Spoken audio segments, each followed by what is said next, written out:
কি জানেন সবচাইতে নিকৃষ্ট নারী কারা? যারা তাদের স্বামীর সামনে তর্ক করে এবং তাদের স্বামীর সাথে বেয়াদবি করে কথা বলে।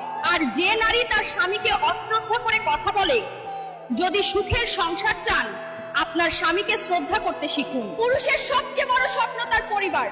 পরিবারের সবার মুখে হাসির জন্য সে সবকিছু বিসর্জন দেয়, নিজের স্বপ্ন ভেঙে গেলেও। পুরুষের জীবনের প্রতিটি সংগ্রাম পরিবারকে সুখী করার জন্য।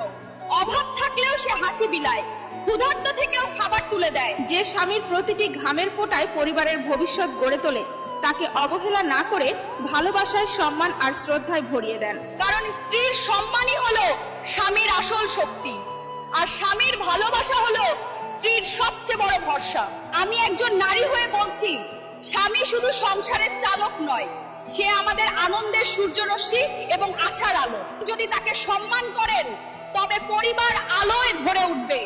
ঠিক যেমন বেশি লবণ তরকারির স্বাদ নষ্ট করে দেয়, একইভাবে স্ত্রী যদি অতিরিক্ত কিটকিট করে তবে পরিবারের ভালোবাসা নষ্ট হয়ে যায়। যেমন ঝাল বেশি হয়ে গেলে তরকারি যেমন মুখে দেওয়া যায় না, ঠিক তেমনি পারিবারিক জীবনে যখন সন্দেহ অতিরিক্ত বেড়ে যায় তখন সম্পর্কটা টিকতে পারে না। ধন্যবাদ সবাইকে, ভালো থাকবেন সবাই।